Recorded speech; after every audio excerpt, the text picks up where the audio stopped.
Akhirnya dia pun memberanikan diri lah gitu ya, mau ngelihat ke belakang, niatnya itu mau senyumin perawat itu. Tapi pas dia senyumin, yang perawat itu pun ngelihat dia gitu ya. Dia tuh langsung gemetar dan langsung gimana ya, langsung nggak bisa ngapa-ngapain. Karena wajah perawat itu ya, itu. Hai guys, thank you udah klik video ini. Oke, kali ini di treat horror kali ini lagi-lagi aku nemuin treat yang menurut aku ini ceritanya serem banget. Dan aku langsung kepikiran nih untuk kalian, untuk nyeritain ke kalian gitu, untuk asupan creepy kita minggu ini. Ini kisah yang dialamin seorang wanita yang terjadinya ini di rumah sakit tua loh. Jadi ini ceritanya mencekam banget ya menurut aku. Dan kisah ini aku dapat dari tweet dari akunnya Lakon Story. Oke lah, kayak biasa ya, sebelum kita lanjut ke ceritanya, bagi kalian di sini yang suka dengan cerita-cerita creepy beginian, kalian bisa join dengan kita para describers di sini, pastinya dengan subscribe channel ini dan aktifkan juga logo loncengnya biar kalian dapat notif pas aku upload video terbaru gitu. Karena kita di sini bakal terus penuhin asupan creepy setiap minggunya. Oke lah, langsung aja kita mulai ke ceritanya. Kayak biasa, siapkan cemilan dan minuman kalian, cari posisi ternyaman juga, redupkan lampunya, kita mulai ceritanya.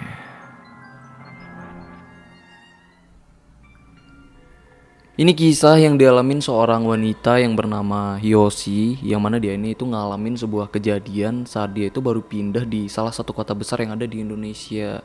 Di ceritanya juga nama kotanya itu nggak disebutin ya, apalagi nama rumah sakit karena tempat kejadiannya ini di rumah sakit. Nah mungkin mereka nggak berani nyebutin rumah sakitnya itu, mungkin takutnya ya itu kayak merusak reputasi baik rumah sakitnya lah. Karena kalau nggak salah ya, dulu aku pernah baca berita, kalau nggak salah itu ada seorang ibu yang mengeluhkan soal kualitas pelayanan di sebuah rumah sakit gitu ya di media sosialnya, malah kejerat hukum tuh ibu. Jadi mungkin karena itu gitu ya, jadi di ceritanya ini mereka nggak naruh lah nama rumah sakitnya. Jadi kisahnya bermula saat itu Yosi ini tinggal di suatu daerah yang sangat pelosok, yang mana dia ini tinggal itu dengan kedua orang tuanya. Dan Yosi ini juga itu anak satu-satunya gitu ya. Sejak lulus SMA, Yosi ini hanya fokus ngebantuin ibunya ya, karena emang kebutuhan ekonomi keluarga mereka yang cukup mendesak lah saat itu. Karena bapaknya juga itu hanya kerja sebagai kuli bangunan. Nah lalu di suatu sore hari ya, saat bapaknya pulang kerja, itu bapaknya pulang seneng banget karena emang bawa kabar gembira tuh untuk keluarga mereka. Yang mana saat itu ya bapaknya pulang itu emang langsung nyariin ibunya yang saat itu sedang di kamar. Yang akhirnya mereka bertiga itu ngumpul lah di ruang tamu. Di situ bapaknya ngejelasin lah. Katanya ya, mereka sekeluarga itu ditawarin Pak Rahmat ya untuk ngurusin rukonya. Jadi Pak Rahmat ini itu pemilik rumah yang saat itu rumahnya sedang dibangun tuh dengan bapaknya Yosi. Nah jadi ceritanya Pak Rahmat ini tuh punya ruko yang berada di kota. Dan Pak Rahmat ini itu nawarin mereka untuk ngurusin rukonya dan nawarin mereka juga itu untuk buka usaha laundry tuh di ruko itu. Jadi karena ruko itu letaknya di kota besar, usaha laundry itu cukup menjanjikan gitu loh. Jadi mereka pun berencana nantinya ya Yosi dan ibunya itu bakal ngurusin laundrynya. Nah sedangkan si bapak itu rencananya mau nyari kerjaan lain gitu di kota itu. Karena perkiraan mereka ya di kota besar pasti ada pekerjaan untuk si bapak. Ya udahlah, sore itu Yosi dan ibunya pun setuju. Singkat cerita, akhirnya mereka pindah nih ke ruko milik Pak Rahmat tadi ya yang berada di kota. Nah, setelah mereka pindah, mereka pun itu menjalankan usaha laundrynya hingga lambat laun. Usaha laundrynya pun itu emang bener-bener jalannya itu lancar banget lah. Sampai mereka ini emang dapat banyak pelanggan gitu loh. Yang mengharuskan si bapak ya, itu setiap hari emang harus nganter jemput laundryan dari pelanggannya. Karena bapaknya ini itu emang udah jadi bagian dari kurir laundryan mereka gitu loh. Lalu di suatu hari bapaknya Yosi itu jatuh sakit ya dengan keadaan yang udah pucat banget dan suaranya pun itu makin lama makin pelan. Awalnya mereka ngerawat bapak itu cuma di rumah aja.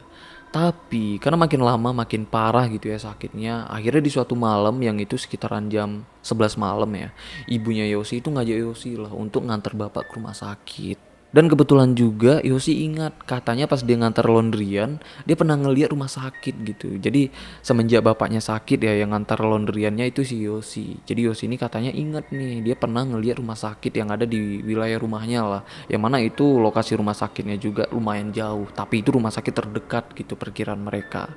Ya udahlah dengan keadaan terbatas gitu ya. Jadi malam itu juga mereka ngantar bapak gitu dengan menggunakan satu motor. Jadi mereka bonceng 3 tuh. Yosi yang bawa motor, sedangkan bapak di tengah gitu ya, sambil dipeluk dengan ibunya yang duduk paling belakang. Sampai di rumah sakit, mereka pun itu agak heran karena keadaan rumah sakitnya ya itu kelihatan kayak kuno dan gelap banget. Karena rumah sakitnya itu cuman diterangin dengan lampu-lampu kecil aja. Jadi keadaannya remang-remang gitulah. Dan mereka pun itu ngeliat ya rumah sakitnya itu sepi banget, di parkirannya itu nggak ada kendaraan kayak gimana-gimana gitu. Karena di situ cuma ada satu ambulan aja, itu pun ambulannya itu kelihatan udah tua banget. Dan rumah sakitnya juga itu kelihatan kecil banget, nggak kayak rumah sakit pada umumnya gitu loh. Sampai-sampai nih ya, Yosi dan ibunya itu sampai berdebat karena ibunya ragu, ini rumah sakit apa puskesmas gitu. Ya udahlah, jadi sampai mereka ini pun ngeliat papan nama rumah sakitnya yang emang udah kelihatan usang banget, ditambah di sekitarannya ya itu emang udah ditumbuhin rumput-rumput liar gitu loh. Jadi mereka pun sampai ragu lah, ini rumah sakit masih aktif atau emang udah nggak berfungsi lagi. Saat mereka sedang bingung gitu ya dengan keadaan rumah sakitnya yang benar-benar aneh, tiba-tiba mereka disamperin lah dengan 2 pemuda yang pakai jaket, yang ternyata itu perawat dari rumah sakit itu. Ya udahlah, lalu mereka pun itu diajak masuk dan bapaknya Yosi pun itu dibawa lah ke dalam gitu ya. Sampai di dalam bapaknya pun itu dibawa ke suatu ruangan untuk diperiksa. Nah, dalam keadaan bapaknya diperiksa, mereka nunggu nih ya, duduk berdua tuh ibunya dan Yosi, yang mana itu duduknya katanya di samping meja registrasi. Saat sedang nunggu, mungkin karena bosen ditambah penasaran juga gitu ya dengan keadaan rumah sakitnya, akhirnya Yosi ini jalan-jalan lah di sekitaran rumah sakitnya gitu untuk ngeliat keadaan kondisi rumah sakitnya. Yang mana di situ dia nih ngelihat beberapa ruangan ya. Itu ruangannya berjejer dan semua ruangannya itu dinamakan dengan nama-nama bunga. Misal kayak ada ruangan Kamboja, ruangan Mawar dan ruangan Melati juga. Dan di sini juga nih dia baru sadar kalau ternyata ya rumah sakitnya itu lumayan gede juga. Jadi mungkin kelihatan kecil karena dilihat dari depan gitu ya mungkin. Tapi keadaan rumah sakitnya juga itu bener-bener sepi banget loh. Dia nggak ngelihat ada orang lain atau pasien lain. Di parkiran pun dia cuma lihat ada beberapa motor aja. Saat sedang jalan-jalan gitu ya di sekitaran rumah sakitnya, tiba-tiba Yosi ini kaget karena bahunya itu ditepuk dengan ibunya di belakang. Ternyata dia ini disamperin tuh dan ibunya, ditegur dan ibunya. Kata ibunya, kamu malah keluyuran, bapakmu sedang kritis kok kamu keluyuran gitu kata ibunya. Nah jadi ibunya ini negur dia karena dia keluyuran gitu loh. Karena ditegur ibunya, akhirnya Yosi ini pun balik duduk lagi lah nunggu hasil pemeriksaan bapaknya keluar.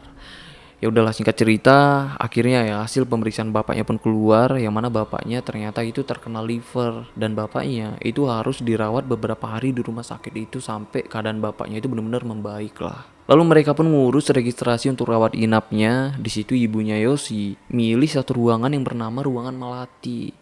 Yang emang ruangan itu lebih ekonomis aja secara harga. Tapi ruangan itu emang diisi dengan 5 pasien secara berbarengan dalam satu ruangan gitu ya. Ya tapi nggak masalah karena saat itu kebetulan ya di ruangan itu emang sedang nggak ada satu pasien pun yang masuk gitu. Jadi cuman bapaknya Yosi aja lah satu-satunya pasien di ruangan itu kalau emang dia dirawat di ruangan itu. Makanya tuh ibunya Yosi ini milih ruangan Melati. Setelah mereka udah di ruangan Melatinya dan si bapak pun itu udah dibaringkan gitu ya di salah satu ranjang pasien yang ada di ruangan itu, Yosi dan ibunya pun tidur tuh di ranjang pasien lain. Karena di ruangan itu emang ada 5 ranjang ya. Jadi kan 4 ranjang lainnya kosong kan karena emang di ruangan itu nggak ada pasien lain.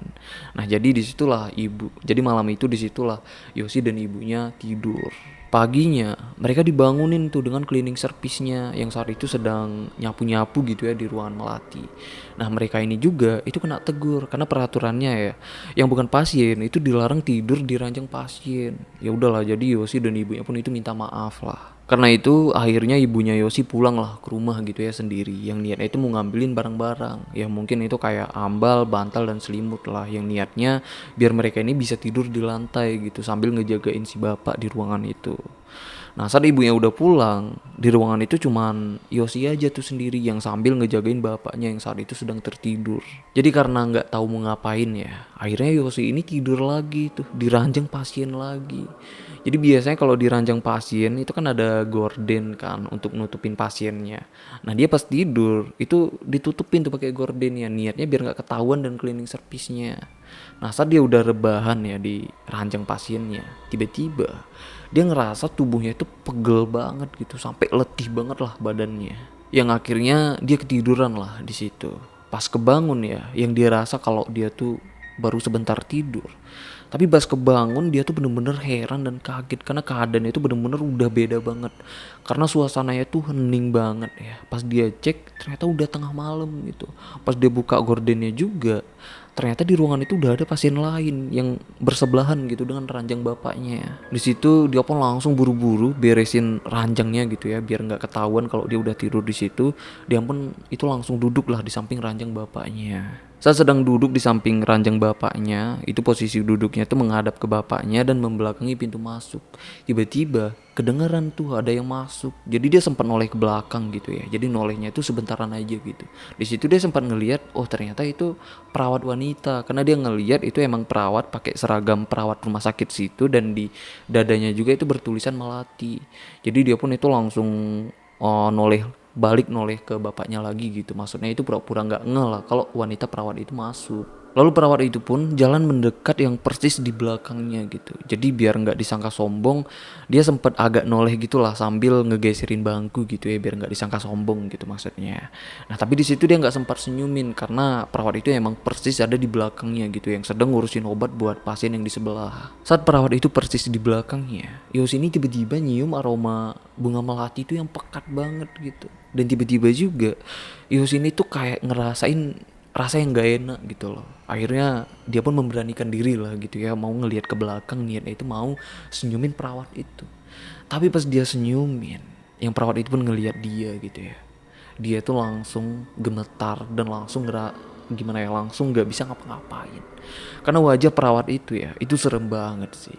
Mata kanannya itu bolong dan mukanya juga itu pucat kayak mayat. Perawat itu juga ngelihat Yosi yang emang dengan tatapan kosong dan nggak ada ngomong sepatah kata pun. Saking takutnya ya Yosi ini tuh sampai udah ngeremas tuh tangan bapaknya sekuat tenaganya. Tapi bapaknya saat itu nggak bangun juga. Setelah ngelihat wajah perawat itu yang kayak gitu ya, Yosi ini pun itu langsung balikin pandangannya ke bapaknya. Di situ dia ini benar-benar ketakutan, shock gitu ya, sampai nggak bisa ngapa-ngapain. Bahkan saat itu sosok itu ya yang pasti itu bukan perawat, itu ya sosok lain gitu ya.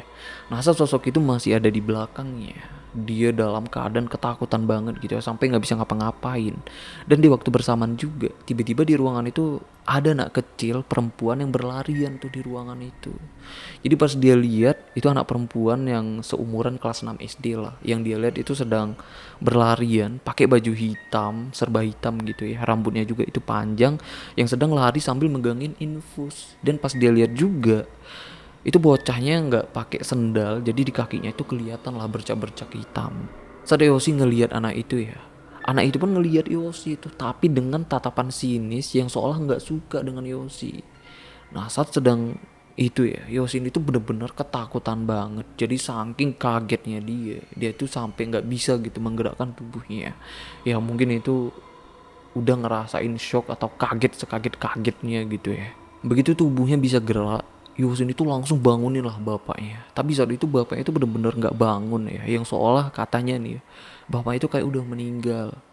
Nah lalu dia ngelihat ke belakang gitu ya, ternyata sosok wanita tadi ya, sosok apa perawat wanita tadi itu udah nggak ada tuh di belakang. Tapi dia ngelihat ya pasien yang di belakangnya itu tiba-tiba melotot tuh ke arah Yosi dan minta tolong dengan suara yang lirih banget. Lalu dia pun itu bangun, lari itu menuju pintu mau keluar. Tapi pintunya itu ternyata nggak bisa dibuka. Yang akhirnya dia di situ teriak gitu ya, menjerit minta tolong lah. Tapi nggak ada tuh satu pun yang respon teriakannya. Pas dia lihat keluar juga, di luar itu nggak ada siapa-siapa. Yang seolah ya rumah sakit itu kayak nggak ada siapapun. Yang akhirnya Yos ini balik lagi nih ke ranjang bapaknya. Nah di situ ya, karena saking ketakutannya dia, saking kagetnya dengan apa yang udah dialamin gitu ya, semencekam itu, Yos ini kayak udah ngerasa antara hidup dan mati. Sampai-sampai dia ini tuh teringat gitu dengan dosa-dosanya selama hidup. Ya mungkin saking ketakutannya, saking anehnya gitu ya, apa yang udah dialamin, mungkin dia ini udah ngerasa kalau ya dia itu udah meninggal gitu loh. Dengan keadaan yang udah senyap, saat itu Yoshi ini ada di samping ranjang bapaknya gitu ya, mungkin kayak sembunyi gitu lah. Tiba-tiba kedengaran lagi nih, ada suara langkah kaki yang mau masuk ke ruangan itu. Pas Yoshi ngintip dari sela-sela ranjang gitu ya, dia ngeliat itu perempuan dan lelaki gitu ya, yang pakai baju serba hitam dan mukanya itu hancur. Dan hidungnya juga pas dilihat dan Yosi itu busuk yang pasti. Sosok itu kayak ngeluarin bau yang gak enak banget. Dan tiba-tiba juga begitu dia noleh ke bapaknya, Yosi ini benar-benar kaget karena sosok yang berbaring yang dia kira itu bapaknya ternyata itu bukan bapaknya. Itu sosok kakek-kakek yang mana kedua matanya itu bolong ya, dan sebagian kepalanya juga itu udah nggak ada. Ngelihat itu ya, Yosi ini langsung teriak dan dia pun itu langsung lari lah karena ngelihat pintu ruangan itu yang kebuka setengah gitu ya. Dia tuh langsung lari keluar tuh ke arah pintu. Pas dia sedang lari, dia ngelihat juga gitu anak kecil tadi ya, anak kecil yang perempuan tadi itu sedang jongkok yang seolah ngedadain Yosi. Tapi Yosi ini nggak terlalu perhatiin gitu ya, dia pun lari lah keluar dari ruangan itu. Sesampainya di luar ruangan ya, dia ngeliat itu suasana rumah sakitnya itu bener-bener kayak rumah sakit yang gak berpenghuni.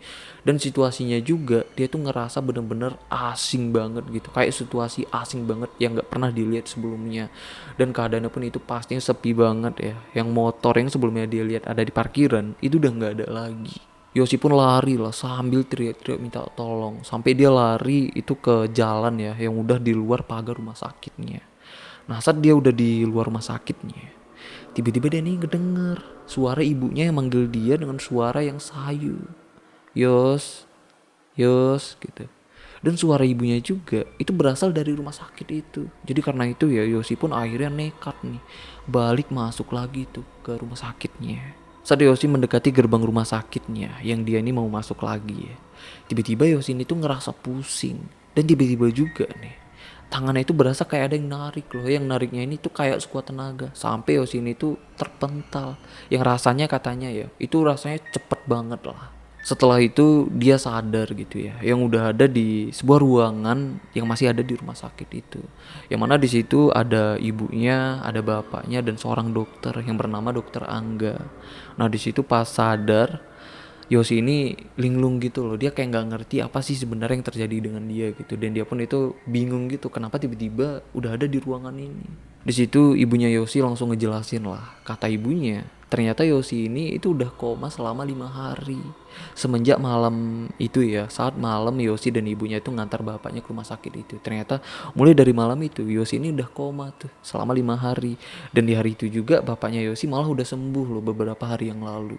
Dan dokter Angga ini ya, itu sebenarnya tahu apa yang sebenarnya terjadi dengan Yosi. Tapi karena keadaan Yosi yang emang belum pulih banget gitu ya, jadi dokter Angga ini belum mau lah nyeritain atau ngasih tahu gitu apa yang sebenarnya terjadi. Ya udahlah, setelah Yosi sadar dan udah membaik gitu ya, beberapa hari kemudian mereka ini datang lah gitu silaturahmi atau bertamu ke rumah dokter Angga, karena dokter Angga ini tahu persis kan apa yang sebenarnya terjadi. Dan disinilah dokter Angga ini pun jelasin semuanya apa yang sebenarnya terjadi dengan Yosi. Ternyata saat malam mereka ngantar si bapak ke rumah sakit itu, terutama saat mereka ini nunggu hasil pemeriksaan si bapak ya, kan mereka nunggu kan. Nah jadi di situ Yosi ini kan jalan-jalan ya, keluyuran gitu ngelihat ruangan yang katanya ruangan di sana itu semua dinamakan dengan nama-nama bunga kan. Nah ternyata disitulah terjadi sesuatu dengan Yosi. Dan di situ juga ibunya nemuin Yosi itu udah nggak sadarkan diri di lorong-lorong rumah sakit gitu loh. Dan dari situlah Yosi ini udah nggak sadarkan diri. Kata dokter Angga kalau Yosi itu nggak sengaja ditarik makhluk halus masuk ke alam mereka. Saat Yosi ini itu sedang ngeliat ruangan gitu di rumah sakit itu saat malam dia ini nunggu saat bapaknya sedang diperiksa. Nah di situ dokter Angga pun nanya lagi nih ke Yosi, coba kamu ingat-ingat, kamu kemana aja saat nunggu bapak diperiksa gitu, ditanya sama dokter Angga gitu ya. Nah di situ Yosi ceritain lah ke dokter Angga, katanya kalau dia jalan-jalan gitu ngelihat ruangan, yang mana ruangan yang dia lihat itu ruangan Mawar, Kamboja dan Melati, itu yang paling dia ingat gitu loh. Dan setelah itu kan dia ditegurkan dengan ibunya karena dia keluyuran, yang mana saat itu pundaknya ditepuk dan ibunya, kalian masih ingat kan? Nah ternyata itu bukan ibunya, karena saat itu ya ibunya tuh ngaku kalau ibunya tuh nggak pernah gitu negur dia dan menepuk pundaknya itu nggak pernah. Nah yang berarti ya saat dia jalan-jalan yang ditegur dan ibunya itu udah bukan ibunya, dan dia itu udah bukan di alam manusia lagi. Dan yang nepuk bahunya itu sosok jin yang menyerupai ibunya. Dan soal ruangan Melati, dokter Anggapan itu ngejelasin katanya ya ruangan Melati itu udah lama nggak ada lagi, yang mana dulu emang sempat ya ruangan melati itu dijadikan ruang rawat inap, tapi sekarang udah dialih fungsikan gitu jadi gudang karena ada satu penyebab yang pihak rumah sakit itu nggak bisa ceritain. Telah dengar penjelasan dari dokter Angga ya yang menjelaskan soal ruang melati katanya yang sekarang udah nggak ada lagi. Nah di sini Yosi pun kaget lah karena yang dialamin kalau bapaknya kan itu dirawat di ruang melati kan. Ternyata bapaknya itu bukan dirawat di ruang melati tapi di ruang anggrek. Jadi nih ya, apa yang dialami Yosi di ruangan melati, ternyata itu udah bukan di alam manusia lagi. Tapi saat itu Yosi ini emang udah ditarik makhluk goib ke alamnya. Dan ini juga mungkin pengalaman yang gak bisa dia lupakan gitu. Atau bahkan mungkin dia udah trauma gitu dengan pengalaman ini. Karena di tweetnya juga dia bilang gini ya. Dinding dingin dan lantai rumah sakit tersebut masih terasa hingga kini seolah menjadi saksi kejadian yang menimpaku malam itu. Semua sangat nyata dan mungkin belum semua orang bisa percaya karena memang sangat tidak masuk ke dalam logika. Ya karena untuk kita yang belum merasakannya secara langsung mungkin ini agak gak masuk akal gitu kan. Tapi untuk mereka yang udah merasakannya secara langsung, ya mungkin ini semacam trauma gitu loh.